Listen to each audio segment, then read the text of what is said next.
Bonjour et bienvenue sur Allo fait dodo, le podcast SOS des parents qui vous aide à vous sentir épanoui, reposé et surtout serein dans votre rôle de parent. Du sommeil des tout-petits au sommeil des parents, en passant par le portage, l'allaitement, la motricité, l'alimentation de nos enfants et ses troubles parfois, le chemin des parents est loin d'être un long fleuve tranquille. Les experts du village fait dodo vous aident à dénouer les nœuds du quotidien et à vous sentir plus confiant et apaisé chaque jour. Qu'il s'agisse des professionnels du sommeil, de la nutrition pédiatrique, que nous parlions d'éducation, de naturopathie, de sophrologie ou encore de pratique du yoga et j'en passe. Toutes ces pratiques sont complémentaires et pourront vous aider jour après jour. Un point commun ? Une énorme dose de bienveillance et de parentalité positive. Dans ces épisodes témoignages, nous donnons justement la parole aux parents qui ont suivi des accompagnements, des conférences ou ont bénéficié de consultations des experts du village fait dodo ou de leurs partenaires. Alors il est temps pour moi de vous laisser avec mon ou mes invités du jour pour découvrir leur parcours et l'histoire toujours unique qu'ils souhaitent nous partager. Bonne écoute à toutes et à tous. Bonjour et bienvenue sur ce nouvel épisode de Allo fait dodo. Un épisode témoignage aujourd'hui et j'ai le plaisir de recevoir Juliette Katz de Coucou les Girls qui est influenceuse mais qui est actrice, qui est chanteuse également et qui avait envie de partager son expérience avec fait dodo. Elle a été en contact avec Caroline Ferriol pour le sommeil de son petit garçon. Dès tout petit, il avait 5 semaines lorsque ce suivi a commencé. Il a aujourd'hui presque 1 an et Juliette va nous partager un petit peu toute l'évolution de son sommeil, mais pas que. Finalement, on va aussi évoquer d'autres choses comme les pleurs des bébés, comme la parentalité positive, comme aussi les problèmes de RGO, par exemple, qui ne sont pas facilement diagnostiqués. Bref, une conversation très sympathique avec Juliette qui, je pense, pourra vous éclairer sur de nombreux points et notamment, bien sûr, sur le sommeil de bébé. Je ne vous en dis pas plus. Bonne écoute à toutes et à tous. Bonjour Juliette. Bonjour. Bienvenue sur ce nouvel épisode de Allo fait dodo. C'est un plaisir de te retrouver aujourd'hui pour parler du sommeil de ton petit garçon. Tu avais envie de partager aussi cette expérience que tu as eue avec Caroline de fait dodo parce que tu as été accompagnée, alors il y a quelques temps de cela maintenant pour ton fils. Il avait à peu près 5 semaines. Qu'est-ce qui se passait ? Pourquoi tu t'es dit, ok, c'est le moment, il faut que je m'occupe du sommeil de mon petit bonhomme ? Écoute, ça s'est fait un peu de manière hasardeuse, j'allais dire. Nous, on n'était pas du tout au courant que ça existait, en fait, un accompagnement au sommeil. C'était même un peu lunaire quand on nous a dit ça. On s'est dit, comment ça, un accompagnement ? En fait, c'est une amie qui s'appelle Louise Chabat qui m'avait parlé de fait dodo. Elle m'avait dit, tiens, je connais une nana, j'ai pas encore commencé, mais ça pourrait être intéressant pour vous.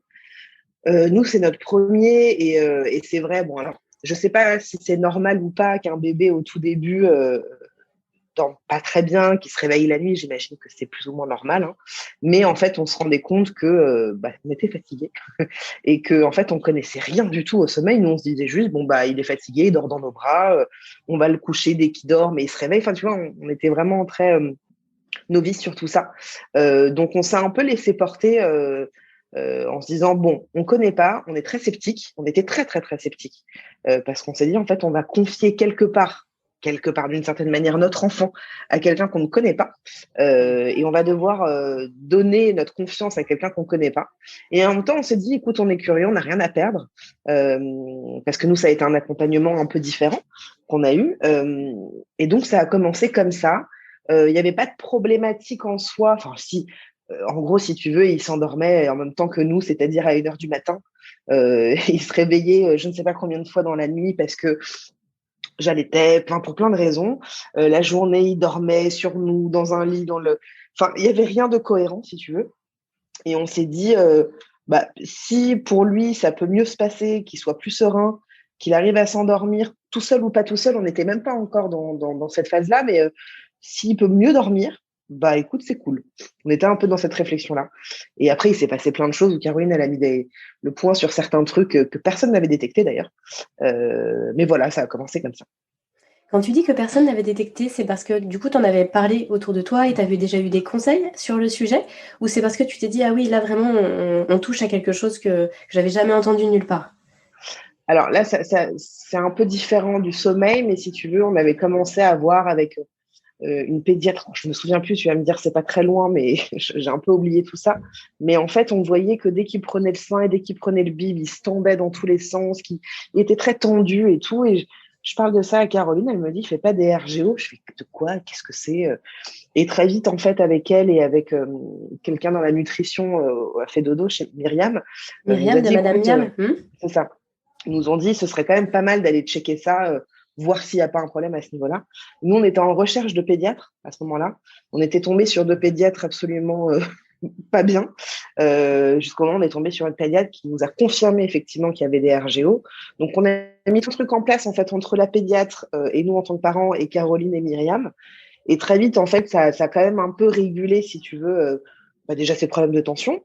Et puis le fait qu'il s'endormait un peu plus facilement, quoi. Bien sûr, ouais. Pour revenir au sommeil, Juliette, tu disais tout à l'heure que tu avais un peu quelques craintes au départ et tu te disais: «Mince, ça va peut-être être, un peu intrusif de confier ton enfant à quelqu'un que tu ne connais pas». Est-ce que tu as trouvé justement que, ce format-là de suivi, d'être accompagné, que c'était intrusif ou est-ce que c'était ce qu'il fallait pour pouvoir mettre les choses, un petit peu dans le bon ordre et puis, pour que les choses puissent vraiment, se mettre, sereinement en place? Ou alors est-ce que tu te dis: «Bah, peut-être que juste, une séance, une consultation, finalement ça suffit, il y a pas besoin de plus». Qu'est-ce que tu penses toi de tout ça? Écoute, je crois que tout ça est hyper personnel. En fait, il y a des gens qui sont prêts, d'autres qui ne le sont pas. Moi, avec le recul, moi, je suis plus que convaincue hein, de ce que fait Caroline et toutes les autres consultantes. Euh, En fait, finalement, j'ai pas trouvé ça intrusif du tout. Je pense que c'était ma crainte. Euh, Ce que j'ai trouvé, en fait, j'ai trouvé ça énergivore plutôt. J'ai trouvé que c'était très éprouvant émotionnellement pour moi les 3 premiers mois. Parce que je suis contrôle fric et donc quand mon fils ne s'endormait pas quand ça devait être et qu'il devait pas dormir le timing que ça devait être, ça me rendait, mais quand je te dis malade, c'est que j'en pleurais, je faisais des crises d'angoisse de mais il va mourir. Enfin, tu vois, j'étais dans un truc un peu too much. Non, je dirais qu'en fait, c'est éprouvant quand même cet accompagnement parce qu'il faut remplir un tableur. C'est pas n'importe quoi, tu vois. C'est pas juste on vous donne des conseils et puis vous vous débrouillez, quoi. Euh, ce tableur, ça a été à la fois un truc que j'ai adoré parce que ça venait calmer des angoisses et en même temps, ça répondait à des angoisses aussi. Euh, mais Oui, donc là tu parles de l'agenda du sommeil où justement tu ouais, traçais ce qui se passait pour ton fils, donc exactement. les horaires des repas, des siestes, de la nuit j'imagine, des tétés et cetera. Exactement. Mmh. Ouais, ouais. En fait, si tu veux, très vite, quand elle nous a demandé effectivement de remplir l'agenda du sommeil, ça a été un truc qui a été difficile à mettre en place parce qu'en fait, elle nous demandait d'être le plus précis possible. Et en fait, il fallait qu'on écrive à quelle heure on le mettait au lit, de quelle manière on l'avait mis au lit, pourquoi il se réveillait, à quelle heure, comment on le reprenait sur nous, qu'est-ce qu'on faisait pour l'endormir, à quelle heure il avait mangé. Et donc, en fait, pendant, je dirais, 2 mois, on n'a fait que ça, tu vois, 1 mois et demi plutôt. On a fait que ça. Ça a été un peu éprouvant pour mon mec. Donc, c'était plus moi qui le faisais. Mais, euh, mais au final, j'ai pas trouvé que c'était intrusif du tout. Mais par contre, voilà, c'était énergivore. Il y avait une vraie implication et c'était fatigant, en fait, de devoir faire ça tout le temps. Euh, mais par contre, ça a porté ses fruits hyper vite, quoi. Je dirais, au bout de peut-être 2 semaines, on a vu un changement. Tu vois, il a commencé à se passer des choses où elle nous demandait, je me souviens, j'ai des vidéos, vu qu'il s'endormait à 1 heure du matin, elle nous disait, bah là, vous allez aller dehors avec la poussette à 23 heures. Je faisais, pardon.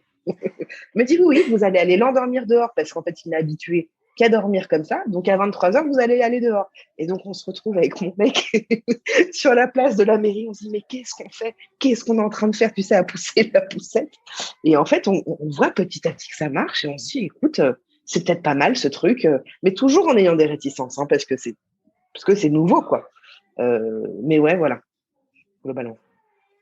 Et du coup, il grandit, donc là, il avait à peu près 5 semaines. Il y a, tu dis, voilà, les premiers mois, vous passez du temps à remplir l'agenda, à mettre des choses en place. Lui, il grandit, et puis qu'est-ce qui se passe? Les choses s'apaisent. Vous vous apaisez, vous retrouvez aussi un peu de sommeil. Lui, il commence à avoir quelque chose d'un peu plus structuré, un rythme. Comment ça se passe? Alors, je pourrais plus, j'ai un peu perdu la notion du temps. Je pourrais pas te dire exactement à quel âge il a vraiment fait ses nuits. Mais en tout cas, à partir du moment où il dormait plus avec nous, ça a changé radicalement. En fait, nous, on avait l'intention de le faire dormir dans notre chambre pendant au moins 6 mois. Et Caroline, elle nous le disait depuis le début, ce serait bien qu'il ait sa chambre. Et nous, on se disait, on n'est pas prêt, on n'est pas prêt, on n'est pas prêt. Et puis, à un moment, puis on avait un petit appartement, donc c'était compliqué à mettre en place. Et à un moment, on s'est dit avec mon conjoint, bon, écoute, là, il faut vraiment qu'on essaye. Et déjà, en fait, jusqu'à ce moment-là, on voyait qu'il avait des plages horaires de sommeil beaucoup plus longues. Avant, il dormait 3 heures, il se réveillait. Là, il commençait à dormir 5 heures, 6 heures de suite. Donc, on voyait que c'était un peu différent. Et puis, ouais, je crois qu'à 3 mois, ou à 3 mois et demi, on l'a mis dans sa chambre. Et il nous a fait sa première nuit sans se réveiller. Donc, on s'est dit, bon, en fait, je pense qu'elle a vraiment raison. Il faut vraiment lui faire confiance. Il faut lâcher les rênes et accepter, en fait, qu'on ne contrôle pas tout. Ou alors, en tout cas, qu'on apprenne à faire confiance à quelqu'un d'autre. Mais je dirais, en fait, que de ces 5 semaines à ces 3 mois, on a mis plein de choses en place. C'est-à-dire qu'au début, il dormait avec nous dans le salon avec la lumière du jour. Donc, ça, on avait complètement changé. Et je pourrais plus te dire combien de temps il dormait, parce que je m'en souviens plus trop. Mais j'avais l'impression que ça commençait un peu à se cadrer petit à petit. Mais je voyais que j'avais encore des réticences parce qu'elle me disait dans sa chambre, il faut vraiment que ce soit nuit noire. Je disais, oui, il faut, bon, écoute, on va pas commencer à acheter un rideau occultant. Elle me dit, bah, mettez des cartons. Je fais, oui, bon, écoute, non. Et puis, en fait, au bout d'un moment, je dis, bah, écoute, on va peut-être acheter un rideau occultant. Et on en a acheté 1, 2, 3. Je crois qu'on en a acheté 3 pour voir lequel était le mieux. Et on voyait à chaque fois qu'elle nous disait, peut-être faites ça, faites ça, faites ça. On voyait que ça fonctionnait. Donc, je crois vraiment qu'on a commencé à vraiment lui faire confiance. Moi, comment je me sentais? Alors, moi, j'ai vécu sans rentrer là-dedans parce que c'est pas le sujet, mais j'ai vécu un accouchement compliqué. J'ai eu un postpartum compliqué, c'est-à-dire que les 3 premiers mois, j'ai été un peu en dépression. Et donc, j'étais aussi, ce qui était très compliqué, c'est que j'étais beaucoup en contact avec Caroline. Et je me souviens très bien, hein, cet été chez des amis, notre fils, il dormait pas aux horaires qu'il fallait, ou je sais plus, il mettait un peu de temps, mais pas grand-chose, tu sais, il s'agissait de 15 minutes.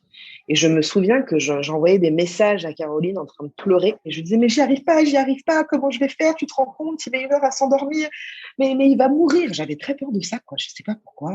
En fait, tu avais pris conscience de l'importance du sommeil pour lui, Ça, et ouais. ça avait pris une ampleur finalement, Ouais. enfin, c'était démesuré presque. Et je vais même te dire, en fait, je pense que j'ai tellement misé sur le sommeil. Je savais à quel point, comme c'est exactement ce que tu dis, que j'étais tellement au courant en fait du sommeil.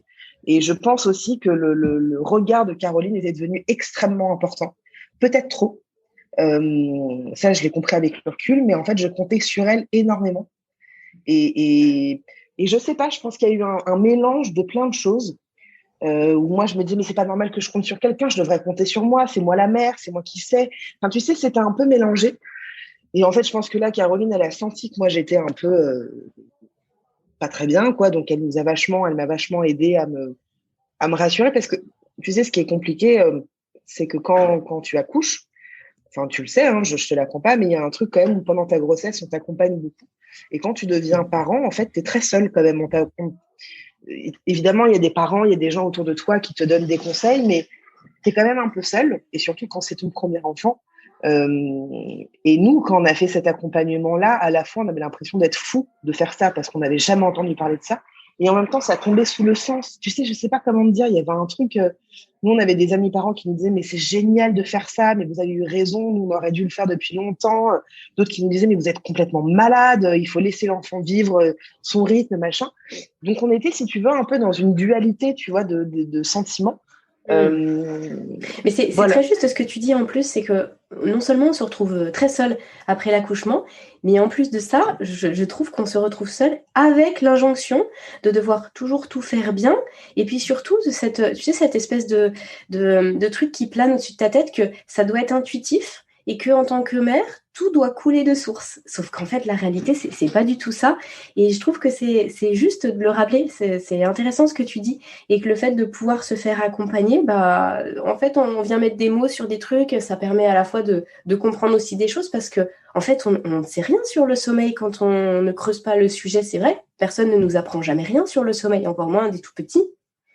Complètement. Et c'est vrai que au-delà du fait de se sentir seule dans ta nouvelle maternité, au-delà de se sentir seule parce que tu es une femme et que tu deviens maman, donc tu as quand même 12 milliards d'injonctions. Il faut pas l'oublier, ce truc-là, que comme tu dis, tu dois faire tout parfait et si c'est pas bien, les gens vont te le rappeler, etc. Avec le recul, maintenant, notre fils, il va avoir 1 an. On est toujours accompagné quand on a besoin. Caroline, elle est toujours présente. Je dirais pas devenue amie, mais on parle parfois d'autre chose, si tu veux, que du sommeil. Et en fait, on se le dit avec mon conjoint, mais ça devrait exister dans les maternités. On devrait avoir un peu une leçon, si tu veux, pas une leçon, j'en sais rien, mais un peu un sujet sur le sommeil des bébés, quoi. Parce que c'est quand même, je pense, autour de toi comme autour de moi, le nombre de parents qui pètent un plomb avec leurs enfants parce qu'ils dorment pas. Complètement, bien sûr. Enfin, c'est quand même l'un des sujets principaux, tu vois, des premières années d'un enfant. Euh, et il y en a plein qui sont pas au courant que ça existe un accompagnement. Et je trouve que c'est un énorme cadeau à se faire et à faire à notre enfant et à faire à des amis aussi. Parce que enfin, ça change tout, quoi. Ça change vraiment tout. Oui, parce qu'il y a un fort enjeu pour le parent, comme tu dis, on peut vraiment péter un câble, hein, clairement, quand on manque de sommeil soi, il y a un vrai enjeu pour l'enfant, pour son bon développement à lui aussi, hein, l'importance du sommeil dans la motricité, dans la cognition, dans la gestion de leurs émotions, dans tout, hein, pour l'enfant bien sûr. Puis dans la relation, en fait, c'est tellement au cœur de tout ça que ce que tu dis, c'est très juste. Et c'est aussi pour ça, tu vois, là, on est sur le podcast d'Allo fait dodo. Et voilà, c'est un peu le reflet enfin en tout cas c'est de la dynamique du village fait dodo que Caroline, elle a construit, hein, depuis quelques années maintenant et qu'elle met en place avec différents professionnels. C'est justement pour pouvoir permettre cet accompagnement au niveau des familles avec plusieurs professionnels dans des domaines différents. Et du coup, ça reboucle sur ce que tu nous disais tout à l'heure par rapport au RGO. Où est-ce que ça en est maintenant? Est-ce que là, avec voilà, un bon sommeil et puis le petit accompagnement là qui t'a permis de mettre le doigt dessus, ça a permis que ce soit complètement résolu. Donc là, il va avoir 1 an. Ouais, c'est complètement résolu. En fait, on avait un lait anti-régurgitation jusqu'à il y a encore 2 semaines, qu'on aurait pu arrêter bien avant, hein, mais on avait des boîtes de lait. Moi, j'ai allaité aussi. On a fait du mix depuis le début parce que j'avais peu de lait, mais je tenais quand même à allaiter. Et puis, en fait, les RGO, ça a duré, je dirais, jusqu'à ces 6 mois maximum. Donc, on lui donnait du Gaviscon, de l'Inexium à chaque repas. Euh, et en fait, je pense que quand on a débuté la diversification, ça a calmé tout ça. On a petit à petit arrêté, si tu veux, ces médicaments. Nous, ça nous peinait beaucoup, hein, de lui donner des médicaments tous les jours, quoi. Et là, maintenant, il est même plus sur un lait. Moi, j'ai arrêté d'allaiter à 6 mois et demi. Enfin, c'est lui qui a arrêté d'ailleurs, c'est pas moi. On est sur un lait normal. Et puis, vu que maintenant, ça y est, il mange, j'allais dire presque comme nous, il n'y a plus ces problèmes-là, quoi. Donc là, du coup, tu nous disais tout à l'heure qu'il avait commencé à faire ses nuits, il devait avoir peut-être 3 ou 4 mois. Du coup, tu l'allaitais encore à ce moment-là. Ça n'a pas été un Ouais. frein pour toi, ça n'a pas été un frein pour l'allaitement. Ça s'est passé. Parce que c'est souvent une idée reçue qu'on a que bébé ne peut pas dormir correctement parce qu'il y a l'allaitement. Et moi, je trouve que c'est bien de dire, bah si, en fait, c'est possible que Ah l'allaitement il soit oui, complet, qu'il soit mixte. Enfin, voilà, c'est bien de le souligner, effectivement. ah oui, oui, en fait, quand je dis qu'il a fait ses nuits, alors il dormait pas toute une nuit complète, hein, mais en fait, il se réveillait plus qu'une fois pour un Mhm. bib et une tétée. Euh, mais oui, oui, complètement. Et puis encore une fois, nous, on a été dans un parcours un peu particulier avec tout ça. Euh, mais alors, pas du tout. Je pense que ça, c'est vraiment une idée reçue que l'allaitement n'est pas du tout compatible avec une bonne hygiène de sommeil. Par contre, je pense effectivement que si le bébé dort dans la même pièce que la maman, bah forcément, il y a les odeurs, il y a tout ça. Donc, je pense, je suis pas conseillère, mais je pense que c'est plutôt bien de séparer assez rapidement pour qu'il soit pas tenté par ces odeurs-là. Mais oui, je crois que c'est pas moi, j'ai plein d'exemples autour de moi de parents qui n'ont pas eu du tout d'accompagnement, mais qui ont allaité leur enfant pendant des mois, voire des années, et leurs enfants ont très vite dormi seuls, quoi, sans Mhm. problème. Alors, par rapport à ce que tu disais tout à l'heure au niveau de la gestion des émotions des premiers mois, euh, et puis aussi du coup du côté un peu anarchique des siestes et des nuits de ton fils, comment ça s'est passé sur les mois qui ont suivi? Parce qu'on sait que dans la première année justement de bébé, il y a quand même beaucoup de choses qui se passent au niveau du sommeil, il y a plein de modifications à faire en fonction de son âge, en fonction de son rythme à lui. Comment toi, tu as vécu tout ça et comment ça s'est passé au fil des évolutions? Euh, En fait, si tu veux, je pense, alors, ça, c'est nous qui l'inventons un petit peu, mais Caroline, elle est assez d'accord avec nous. On a un petit garçon qui est très souriant. vraiment, qui sourit tout le temps. Dès que je te montre une photo, il sourit tout le temps. Il pleure peu, il n'est pas... bon, là, il découvre la frustration, machin, mais je pense qu'en fait, que très vite, il a eu un sommeil agréable, on va dire, a vachement joué là-dessus. Je suis assez convaincue de ça parce que on voit qu'il est content d'aller se coucher, qu'il est content de se réveiller. Parfois, il nous pousse pour aller dans son lit. Enfin, tu vois, c'est devenu très agréable ce moment pour lui. Les évolutions, évidemment, la première année, enfin, je pense que c'est les 3 premières années, mais en tout cas, là, de ce qu'on vit nous actuellement, oui, alors il y a la motricité, il y a les dents qui poussent, il y a tout ça, mais honnêtement, ça perturbe pas tellement son sommeil. Plus maintenant. Parce que je crois qu'il est devenu, il sait s'endormir tout seul, il pleure plus, il s'endort en 2 minutes. Parfois, il va passer 1 heure à faire la fête dans son lit, mais il sait s'endormir. J'ai l'impression qu'il est hyper serein. Donc, même quand il y a une petite poussée dentaire, tu vois, ça va, quoi. La fois où il s'est passé un truc un peu difficile, ça a été cet hiver au ski. Il a fait une poussée dentaire, il a eu un érythème fessier, mais alors terrible. Vraiment, j'ai jamais vu ça. Il avait 42 fièvres. On lui a donné un Doliprane, il a dormi toute la nuit. Le lendemain, c'était parti. Enfin, et il était même pas ronchon, tu vois. Donc, je pense qu'il y a sa personnalité, il y a notre manière de l'éduquer, et puis le fait qu'il dorme bien. Donc, tout ça participe évidemment à son développement, quoi. Bien sûr. Et je voulais dire également, tu sais, quand par exemple tu passes de 2 siestes, enfin de 3 siestes à 2 siestes, en gros toutes les petites évolutions que lui il a pu vivre vis-à-vis de son sommeil, comment ça s'est vécu finalement? Ça a été fluide ou alors tu t'es ressenti un petit peu dans un stress de te dire mince, comment ça se passe maintenant? On sent qu'il y a un cap là. Écoute, à chaque fois où on sentait qu'il y avait un petit cap, encore une fois, on a eu un accompagnement différent, mais à chaque fois, en fait, on reprenait le tableur, si tu veux, pendant une semaine pour que Caroline puisse un peu nous aiguiller. Et du coup, j'étais plus très angoissée parce qu'en fait, j'avais le soutien de Caroline qui était là. Et ça se passait de manière hyper douce quand on est passé voilà, des 3-4 siestes à 2 siestes maintenant. Bah, ça a mis 1 ou 2 semaines, tu vois, à se mettre en place, mais de manière hyper fluide. Et puis surtout, ce qui a quand même beaucoup changé, même si c'est pas forcément le sujet, mais moi, je suis plus du tout angoissée. Au tout début, j'étais extrêmement angoissée avec le sommeil, où je remplissais le tableur, mais je crois que j'ai fait peut-être 6 pages de tableur, pour te dire. Euh, Où en fait, maintenant, bon, bah, s'il dort moins ce qu'il doit dormir, bah, c'est pas très grave, quoi. Euh, mais jusqu'à maintenant, j'ai l'impression que c'est assez doux, quoi. Ça se fait de manière assez douce. Est-ce que tu as envie de conseiller quelque chose? Est-ce qu'il y a quelque chose là qui te vient en tête, aux parents qui nous écoutent et qui seraient, tu vois, un peu dans le flou, soit parce que, bah, leur enfant, a du mal à se reposer, qu'eux sont crevés, que ça paraît un petit peu tout ça, nébuleux, un peu tout anarchiste, ou alors anarchique, pardon, ou alors que justement ils vont être parents et qu'ils ont aucune idée de comment ça peut se passer. Qu'est-ce que toi, là, avec ton recul, tu aurais envie de leur dire? Moi, j'ai surtout envie de leur dire de ne pas hésiter à faire appel à des gens, de ne pas se sentir seul. Euh, Parce que très vite, effectivement, on peut péter un plomb. Moi, j'ai pété un plomb à un moment, et puis là, je crois que ça a été un peu le moment pour me dire qu'on a besoin d'aide. Par rapport à Fedodo, nous, on a déjà pas mal d'amis qui ont fait les accompagnements. Je crois que si on a envie d'être un peu plus serein, de se dire, moi, j'ai besoin de me reposer, j'ai besoin de penser à moi, j'ai besoin de me sentir en forme le matin, et que mon enfant le soit aussi, et ben, je pense que c'est une bonne idée de se faire accompagner. Il faut vraiment pas, même si ça peut être flippant et ça peut être, comme tu dis, un peu nébuleux, parce que comment ça on doit se faire accompagner, comment ça on doit mettre un rythme et un cadre. Mais je crois assez sincèrement que ça vient de poser un rythme et un rituel.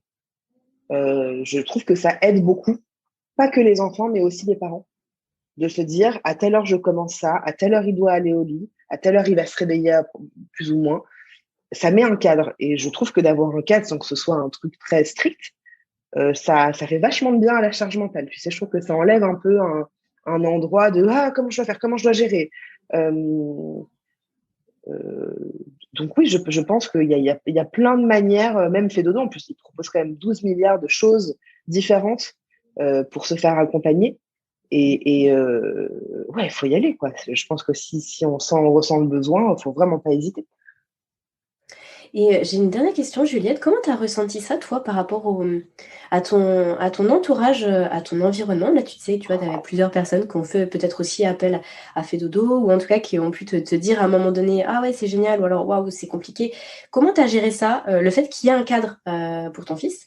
Du coup, un cadre forcément bah, pour toi et ton compagnon, forcément par ricochet. Euh, Ça a été cette première année, justement, de pouvoir composer avec le sommeil de ton fils et puis malgré tout, bah, la vie sociale qu'on peut avoir. Écoute, nous, les 2 premiers mois, on n'est pas du tout sortis de chez nous. Parce que justement, on avait mis tellement de. On était tellement à fond sur l'accompagnement qu'on voulait pas déroger à la règle. Donc, on a pas mal d'amis qui n'ont pas compris. On a même des amis qui se sont éloignés. D'autres, parce qu'en fait, on sortait pas, tu vois, on disait, bah non, on doit le coucher, on doit faire le bain. Ils disaient, oui, enfin bon, vous prenez le nounou et puis basta. On leur disait, bon, bah, ayez des enfants et puis on en reparlera. D'autres qui ont complètement compris, voilà, nous, on a un couple d'amis qui ont un petit garçon de 5 ans et on est allé chez eux en vacances à ces 2 mois, ils étaient hallucinés, quoi, du fait qu'il était serein et calme et que nous, on était plutôt, bon, moi, même si j'étais très angoissée, mais non, je pense que c'est là où ça a été un peu compliqué, ça a été avec mes parents, parce qu'ils n'ont pas compris. Ils n'ont pas compris que mes parents le gardent une fois par semaine. Quand je lui ai dit, voilà, je vais te faire un peu des plannings, faut que tu le réveilles à telle heure s'il ne se réveille pas, il faut le coucher. Ah bon, mais attends, mais là, je vois qu'il est fatigué, je vais le mettre au lit. Non, non, non, non, non, non. Donc, ça a été un petit peu tendu au début parce que je pense que elle se disait quelque part, moi, j'ai été maman, donc, bah, j'ai pas fait tout Je ça et sais ça s'est faire, bien ouais. passé. Voilà, c'est ça. Et puis, je crois que petit à petit, elle a commencé à comprendre. Elle a surtout vu, en fait, que les choses, quand elle nous écoutait, que les choses roulaient, enfin, tu vois, que tout se passait bien. Mais je dirais qu'au tout début, oui, il y en a certains qui nous ont pris pour des fous et d'autres qui ont trouvé ça génial. Mais je sais qu'il y en a qui sont vraiment pas prêts à faire ça parce que c'est une certaine exigence, si tu veux, c'est un certain cadre et que c'est pas rien, quoi, tu vois, c'est un cadre à mettre en place, quoi. Et il y en a beaucoup qui se sentent pas prêts. Nous, on voit, on a des amis qui ont un bébé qui a à peu près l'âge de notre fils. Ils dorment pas bien du tout, vraiment pas. Mais ils s'en foutent parce qu'en fait, ils ont besoin de leur liberté. Ils nous disent, nous, on a besoin de sortir faire la fête, et ben on prend avec nous. Et on leur a expliqué, hein, tu vois, fait dodo, on leur a dit, mais vous savez, ils sont pas du tout là-dedans. Parce que aussi, je pense que, bon, sans se mentir, mais je crois que de se faire accompagner, de pas se faire accompagner, et surtout de dire, c'est pas grave, je m'en fous, c'est aussi une forme d'égoïsme de se dire, en fait, j'ai besoin de penser à moi avant de penser au bien-être, on va dire, de mon enfant. C'est pas un jugement, hein. Mais nous, on a été plutôt dans ce truc à se dire, on a envie qu'il soit bien. Et donc, par ricochet, on a envie d'être bien. Mais c'est vrai qu'on a vraiment d'abord mis j'allais dire, la sérénité de notre fils au premier plan, quoi. Ouais, c'est intéressant ce que tu dis. Puis c'est vrai que chacun a son chemin. Chacun avance aussi comme il le peut, comme il le veut, au fur et à mesure. C'est vrai qu'il y a des parents qui moi la première, hein, je peux témoigner aussi en ce sens. Hein, moi, ben, j'étais comme toi, j'avais aucune connaissance que les accompagnements pour les tout petits ça existait, et je me suis faite accompagner par Caroline. Il y a un petit moment de ça, mais mon fils avait presque 2 ans, donc c'est vrai qu'il n'y a pas, voilà, finalement. C'est un petit peu comme chacun peut et a connaissance de tout ça. Et c'est en ça Complètement. aussi que je te remercie de nous partager tout ça, parce que c'est vrai que le fait de diffuser bah, l'information, ça permet à certains parents de se dire ah ouais, mais en fait, j'avais pas connaissance. Et finalement, c'est peut-être ça qui me convient. Ce que font les consultantes en ce moment chez Fedodo, c'est qu'il n'y a pas que les accompagnements, il y a aussi les visioconférences, il y a aussi les consultations ponctuelles, il y a aussi, voilà, pour que chacun puisse y trouver aussi son compte en fonction de la problématique rencontrée. Et c'est bien d'avoir la possibilité de faire ça et de mettre ça à la disposition des parents pour, comme tu Oui, dis, oui. pour que tout le monde se sente bien. Ouais, ouais, mais c'est exactement ça. Nous, on est devenus vraiment des vrais adeptes du village fait dodo parce qu'on se fait accompagner par Laurane aussi. Enfin, accompagner, je dirais pas, mais par Laurane qui fait de la parentalité positive. Elle est là dès qu'on a besoin, etc. Et je crois que c'est une vraie aide, en fait, cette société-là. Je trouve que c'est une aide énorme pour les enfants, énorme pour les parents. Euh, et c'est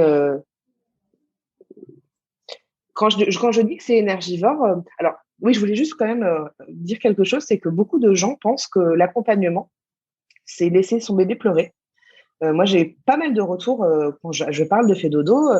certaines personnes me disent oui, enfin bon, si c'est pour laisser pleurer son bébé dans sa chambre, beaucoup de gens pensent ça. Je sais pas d'où ça sort, parce que Caroline nous a jamais dit vous le laissez pleurer, vous fermez la porte et vous allez boire une bière, jamais. C'est plutôt tout l'inverse. Pour donner un exemple, nous, la première fois qu'on a mis en place l'accompagnement, je me souviens qu'elle a demandé à mon conjoint d'aller dans la chambre de notre fils qui pleurait et elle nous a demandé de le prendre dans nos bras. Moi, j'étais sortie parce que de l'entendre pleurer quand je venais d'accoucher, c'était très compliqué pour moi. Et donc, en fait, mon conjoint, il a pris notre fils dans ses bras sans le bercer, sans le prendre contre lui, mais juste en lui disant, lâche, vas-y, je suis là, je t'accompagne, lâche, etc. Et ce moment-là, je pense qu'il a été phare pour la suite. Surtout que maintenant, voilà, on n'est pas du tout dans la frustration de ses émotions, etc. Mais, je sais pas comment te dire, mais ça a été le point culminant, si tu veux, de l'accompagnement où on s'est dit, en fait, on a vraiment vu un changement à ce moment-là. Euh, oui, moi, je trouve que c'est un. Je me demande si c'est pas ce que je retiendrai vraiment de cette année. Tu vois, alors évidemment, il y a l'évolution de mon fils qui est merveilleux et tout, mais d'avoir des gens comme ça autour de nous dès qu'on a besoin de répondre, enfin, dès qu'on a une question, ces personnes sont là.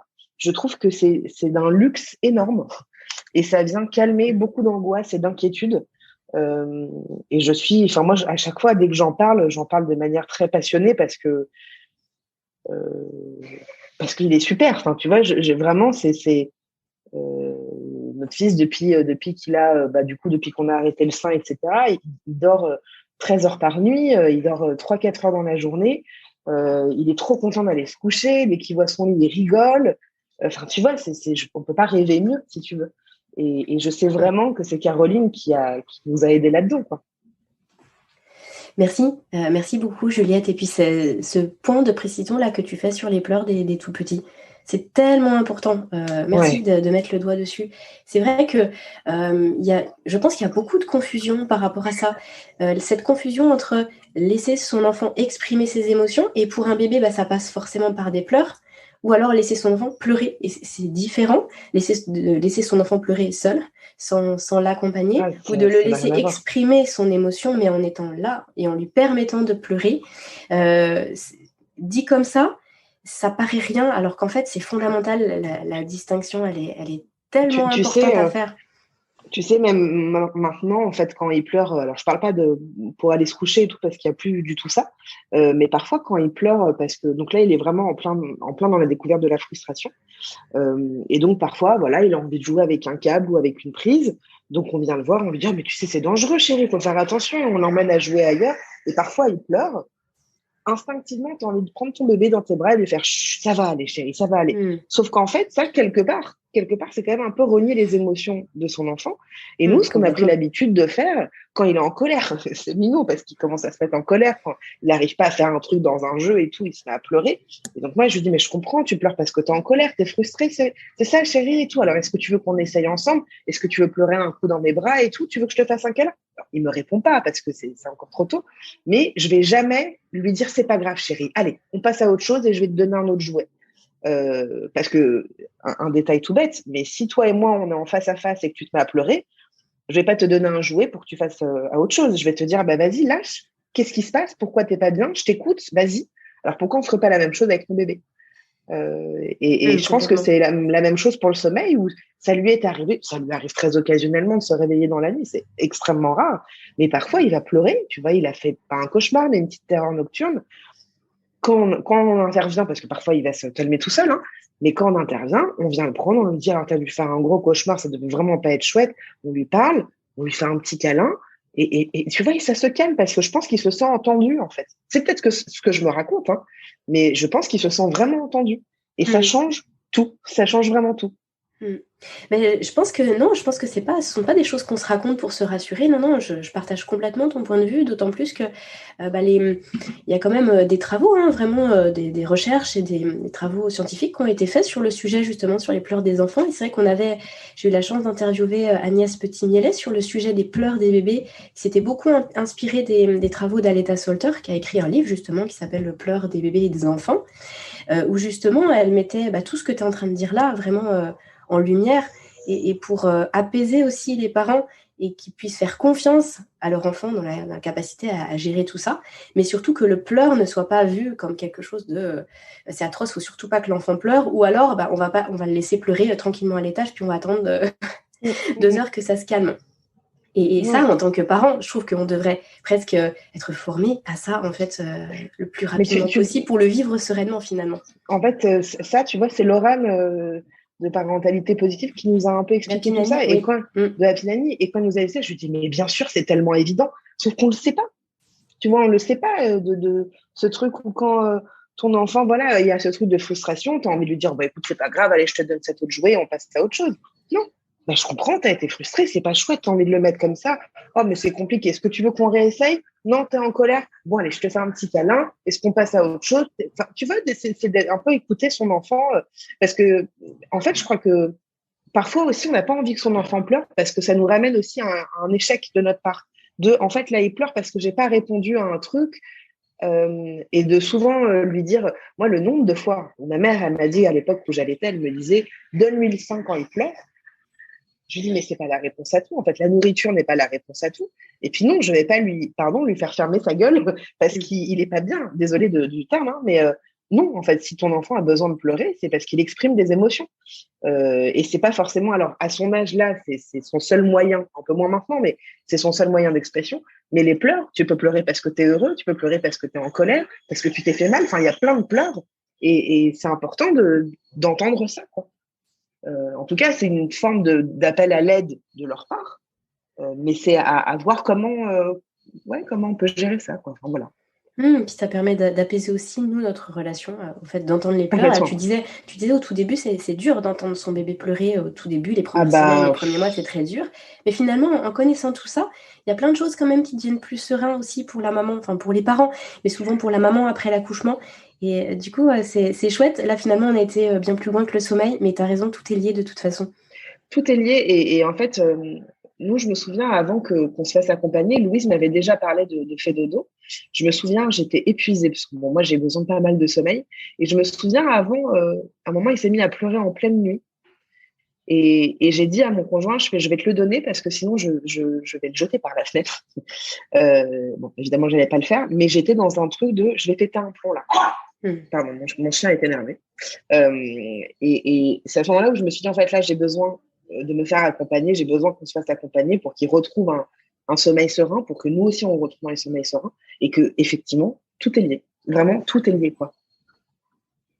Super, mot de la fin, Juliette. Ouais. Je te propose qu'on en reste là, à moins que tu souhaites rajouter un petit truc là par rapport au sommeil. Non, mais je sais pas ce que je pourrais dire, à part que je suis largement convaincue par ces accompagnements-là, que je trouve ça merveilleux. J'allais dire la dévotion que les consultantes et que Caroline peuvent avoir pour leurs patients, leurs clients, je sais pas comment elles appellent ça. Mais je trouve ça merveilleux. Et puis, c'est encore une fois, nous, on a des amis qui se sont fait accompagner, qui ont vu des résultats très vite se mettre en place et ça joue surtout sur le comportement des bébés, sur le comportement du couple aussi. Donc, c'est un vrai cadeau. C'est un vrai cadeau à se faire. Et si la seule chose dont je voulais parler, c'était le prix, parce que je sais que beaucoup de gens sont réticents. Beaucoup de gens se disent, mais attends, c'est énorme ce prix-là pour un accompagnement. Oui, mais en fait, c'est rien du tout. Qu'est-ce que c'est cette somme-là pour avoir un environnement apaisé et serein? Oh, bah, ça pourrait même être 10 000 euros que ça pourrait le faire, quoi. Non, mais c'est un investissement sur l'avenir, bien sûr. Oui, non, mais je comprends tout à fait. Ouais, voilà, c'est tout ce que je voulais rajouter. Merci infiniment, Juliette, pour ce temps qu'on vient de passer ensemble. Et puis, bonne continuation à toi. Et puis, avec ton petit bonhomme là, de bientôt 1 an. Il va fêter bientôt 12 mois. Ça se fête, la petite bougie. Ouais. Bonne continuation. À bientôt. Merci beaucoup. Salut. Comme nous venons de le voir au travers de ce récit, la parentalité est souvent un chemin jonché d'embûches et de défis. Une main tendue pour se préparer sans stress ou pour gérer les moments difficiles fait gagner un temps et une énergie précieuses. Si ces quelques mots résonnent en vous, je vous propose de parcourir le site du village Fedodo et de découvrir le travail des professionnels de la petite enfance qui peuvent vous aider. Cet épisode vous a plu? Alors je vous invite à le partager et à le noter en nous accordant 5 petites étoiles. Cela contribue en un clic à faire connaître le podcast et à faciliter sa diffusion auprès des familles. Merci d'avance et à très vite sur Allo fait dodo.